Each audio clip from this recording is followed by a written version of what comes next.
Salam damai sejahtera dalam Tuhan kita Yesus Kristus. Shalom. Selamat pagi. Jumpa kembali dalam renungan harian kita hari ini 18 Desember tahun 2020. Sebelum kita dengarkan pekabaran firman Tuhan, mari kita tunduk kepala dan kita berdoa. Bapa di surga, terima kasih untuk hari yang baru dan terima kasih untuk kesempatan untuk mendengarkan pekabaran firman Tuhan. Biarlah pekabaran firman Tuhan boleh menjadi berkat dalam kehidupan kami. Inilah doa kami ya Bapa, terpujilah nama Tuhan, dalam nama Yesus kami sudah berdoa. Amin. Sekali lagi, renungan harian kita hari ini 18 Desember tahun 2020 dengan judul Barisan Orang-orang yang Ditebus. Barisan orang-orang yang ditebus. Dan ayat inti kita Wahyu 20 ayat 11. Lalu aku melihat suatu tahta putih yang besar, dan Dia yang duduk di atasnya, dari hadapannya lenyaplah bumi dan langit, dan tidak ditemukan lagi tempatnya. Sekali lagi, lalu aku melihat suatu tahta putih yang besar, dan Dia yang duduk di atasnya, dari hadapannya lenyaplah bumi dan langit, dan tidak ditemukan lagi tempatnya. Wahyu 20 ayat 11. Pada akhir masa 1000 tahun, Kristus sekali lagi akan kembali ke dunia ini. Jadi, ia akan disertai oleh rombongan umat tebusan dan diikuti oleh serombongan malaikat. Sementara ia turun dalam kemegahan dan kebesaran yang luar biasa, ia akan memerintahkan orang-orang fasik yang mati supaya bangkit untuk menerima hukuman. Mereka pun bangkit, bukan main banyaknya. Tak terkira bagaikan pasir di tepi laut. Sangat berbeda dengan mereka yang telah dibangkitkan pada kebangkitan yang pertama. Orang-orang benar berpakaian kemudaan dan keindahan abadi. Orang-orang fasik menunjukkan tanda bekas-bekas penyakit dan kematian. Sementara Yerusalem baru dengan kemuliaannya yang memesona turun dari surga ke tempat yang telah disucikan dan dipersiapkan untuk menerimanya. Maka Kristus dengan umatnya dan malaikat-malaikat memasuki kota suci itu. Sekarang sekali lagi Kristus menampakkan diri kepada musuh-musuhnya. Jauh di atas kota itu, di atas fondasi emas murni, ada tahta yang terangkat tinggi. Di atas tahta ini duduk anak Allah, dan di sekelilingnya berada rakyat kerajaannya. Kekuasaan dan kebesaran Kristus tak akan ada bahasa yang dapat menerangkannya. Tak ada pena yang dapat melukiskannya. Kemuliaan Bapa kekal menutupi anaknya.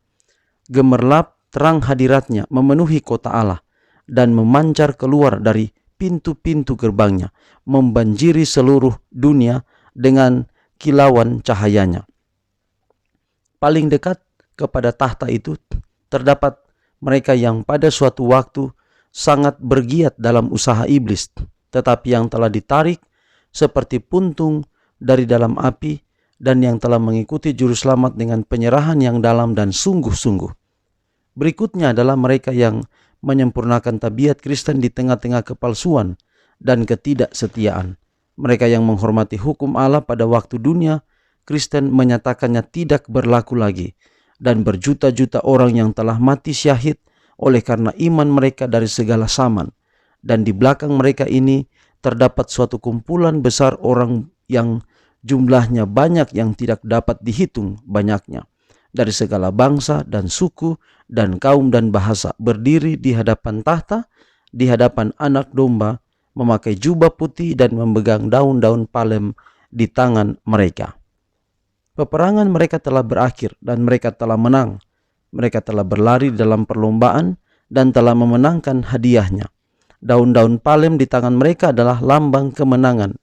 Jubah putih adalah lambang kebenaran Kristus yang tak bercela, yang sekarang menjadi milik mereka. Demikian saudara, ini adalah gambaran tentang yang akan terjadi kemudian, yaitu pada waktu Yesus datang pada kali yang ketiga. Dan ini adalah akhir dari masa setan dirantai atau masa 1000 tahun. Jadi pada waktu setelah selesai masa itu, Yesus datang ketiga kali, orang-orang mati akan bangkit yang kedua kali. Dan orang-orang mati yang bangkit kedua kali ini adalah orang-orang yang tidak setia. Mereka bangkit dengan tubuh yang berpenyakit sebagaimana ketika mereka meninggal. Sangat berbeda dengan umat-umat yang setia pada waktu mereka bangkit dari dalam kemudaan, dalam pakaian yang putih bersih yang adalah simbol kemurnian tabiat Kristus. Jadi di sini juga menekankan bahwa ada banyak orang-orang yang mengatakan bahwa hukum tidak berlaku lagi. Mereka ini adalah bagian daripada orang-orang yang akan dibinasakan pada kedatangan Kristus yang ketiga kali, pada kebangkitan yang kedua. Maka panggilan kepada kita pagi ini adalah mari kita setia, supaya kita bangkit pada kebangkitan pertama, pada kedatangan Yesus yang kedua kali, untuk menerima upah yang Yesus sediakan untuk kita. Tuhan memberkati kita, adalah doa dan harapan kita. Amin. Mari kita tunduk kepala dan kita berdoa. Bapa kami dalam surga, puji dan syukur kami persembahkan kepadamu untuk segala kasih dan cintamu dalam kehidupan kami. Terima kasih teristimewa di pagi ini kami telah mendengarkan pekabaran firman Tuhan yang begitu indah. Biarlah pekabaran firman Tuhan ini boleh menjadi berkat dalam kehidupan kami, dapat memotivasi kami untuk setia kepada Tuhan, agar pada waktu Engkau datang pada kali yang kedua, kami boleh diangkat, diselamatkan bagi kerajaan-Mu. Kami tidak bangkit pada kedatangan Kristus yang ketiga kali, yaitu kebangkitan orang-orang yang harus dibinasakan. Bapa di surga, pada pagi hari ini hamba-Mu berdoa untuk beberapa nama yang telah diusulkan dalam doa pagi hari ini, yaitu yang pertama adalah kami doakan usulan dari Ibu Esther Afasedanya, yaitu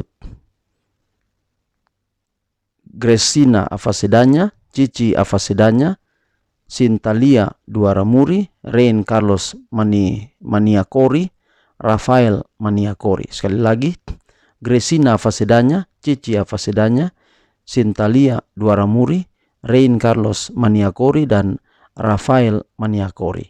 Tuhan berkati mereka secara pribadi, dan Tuhan akan tolong mereka dalam kehidupan pribadi, rumah tangga mereka, anak-anak mereka, suami istri mereka, dan Tuhan pelihara mereka dalam kehidupan mereka di hari-hari yang akan datang. Pelihara kami hari ini Tuhan sekali lagi, dan biarlah cinta kasih Allah jadi bagian kami semua. Inilah doa kami, terpuji nama Tuhan, dalam nama Yesus kami sudah berdoa. Amin. Saudaraku, demikianlah renungan kita hari ini. Sampai jumpa pada renungan kita besok. Shalom, dan Tuhan memberkati kita semua. Amin.